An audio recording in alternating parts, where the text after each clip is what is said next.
கர்த்தருக்குள் அன்பான தேவ பிள்ளைகளே, ஆண்டவரும் இரட்சகருமாகிய இயேசுவின் நாமத்தில் உங்களுக்கு என் அன்பின் வாழ்த்துக்கள். இந்த காலை நேரத்திலையும் கர்த்தருடைய வார்த்தையோடு உங்களை கண்டு சந்திப்பதில் நான் மிக்க மகிழ்ச்சி அடைகிறேன். நீதிமொழிகள் 22வது அதிகாரம் அதனுடைய 23வது வசனத்தை வாசிக்கிறேன். கர்த்தர் அவர்களுக்காக வழக்காடி அவர்களை கொள்ளையிடுகிறவர்களுடைய பிராணனை கொள்ளையிடுவார் என்று எழுதியிருக்கிறத பார்க்க முடியும். இன்னைக்கு என் மெசேஜோடைய தலைப்பு என்ன தெரியுமா? உனக்காக பேசும் கர்த்தர் என்று நான் பேச விரும்புகிறேன். இன்னைக்கு ஏழைகளுக்காக பேசுகிறதற்கும் இல்லாட்டி திக்கற்ற பிள்ளைகளுக்காக வாதாடுகிறதற்கும் யாருமே இந்த உலகத்தில் இல்லை. நிறைய பேர் சொல்லுவாங்கல்ல, உன்னை கொன்று போட்டால் கூட கேட்கறதற்கு ஆள் இல்லைன்னு சொல்லுவாங்க. பார்த்தியா? ஓ, உனக்கு நடக்கிற அநியாயத்தை தட்டி கேட்க கடவுள் கூட வரமாட்டார்னு நிறைய பேர் சொல்லுவாங்கல்ல. ஆனால் ஆண்டவர் உனக்காக பேச வருவார். யாருக்காக பேச வருவார் தெரியுமா?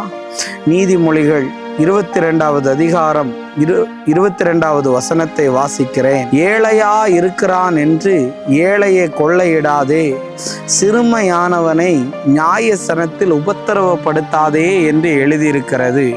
ஒருத்தன் ஏழையா இருக்கிறான்னு சொல்லி நம்ம ஊர்ல சொன்னா, இளிச்சவாயனா இருந்தா நம்ம தலையில மிளகா அரைச்சிட்டு போவாங்கன்னு சொல்ற மாதிரி, இன்னைக்கு ஒருவேளை படிப்பறிவு இல்லாம எத்தனையோ தாயார்கள், உனக்கு நான் பென்ஷன் வாங்கி தரேன், உனக்கு நான் பிஎஃப் வாங்கி தரேன், உனக்கு கவர்மெண்ட்டில் வேலை வாங்கி தரேன், உனக்கு வெளிநாட்டில் வேலை வாங்கி தரேன், உனக்கு கோர்ட்டில் இந்த கேஸில் இருந்து இந்த இட பிரச்சனையிலேருந்து ஜெயத்தை வாங்கி தரேன்னு எல்லாம் சொல்லிட்டு பணத்தை வாங்கிட்டு ஏமாற்றிட்டு போயிட்டாங்க. ஓ, அவங்களுடைய பலவீனத்தை இவர்களுக்கு சாதகமாய் பயன்படுத்திட்டாங்க. ஓ, இன்னைக்கு உன்னை கேட்கறதற்கு யாரும் இல்லை, உன்னை விசாரிக்கிறதற்கு யாரும் இல்லை, உனக்கு நல்லது செய்யறதுக்கு யாரும் இல்லைன்னு சொல்லி கவலையோட நீ இதை பார்த்துக்கிட்டு இருந்தனா, ஆண்டவர் இன்னைக்கு உனக்காக வழக்காட போகிறார். உனக்காக அவர் பேச போகிறார். சில இடத்துல நீ என்னதான் வக்கீல்கிட்ட போனாலும் உனக்கு முடிவு வராது உன் கேஸுக்கு. என்னதான் நீ பெரிய பெரிய ஆட்கள்கிட்ட போய் கவுன்சிலிங்க்கு போனாலும் உன் வாழ்க்கையில் ஒரு திருப்பம் இதுவரையும் வந்த பாடில்லை.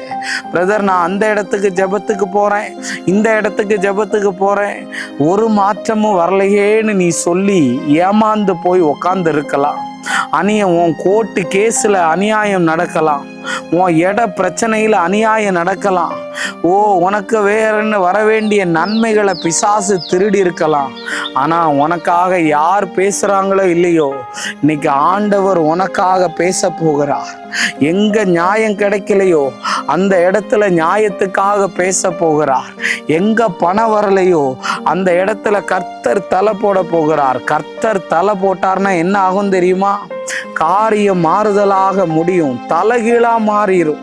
இன்னைக்கு ஆண்டவரே எனக்கு உதவி செய்யுங்க ஏசப்பா, நான் ஒரு அனாதையா இருக்கிறேன், நான் ஒரு விதவையா இருக்கிறேன், ஆண்டவரே எனக்கு உதவி செய்ய யாருமே இல்லை, ஆண்டவரே என்னை காப்பாற்ற யாருமே இல்லையேன்னு நீ அழுது கொண்டு நீ இருக்கலாம். இன்னைக்கு கர்த்தர் சொல்லுகிறார், நான் உனக்காக பேச போறேன். நம்ம ஜெபிப்போமா? அன்பான நல்ல ஆண்டவரே, இந்த நேரத்துக்காக உமக்கு நன்றி சொல்லுகிறேன்.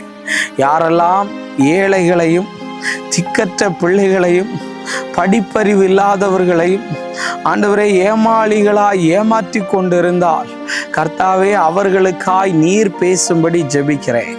தடைகளை மாற்றும் இயேசுவின் நாமத்தில் வேண்டுகிறேன் நல்ல பிதாவே. ஆமேன், ஆமேன். God bless you. கர்த்தர் உங்களை ஆசீர்வதிப்பார்.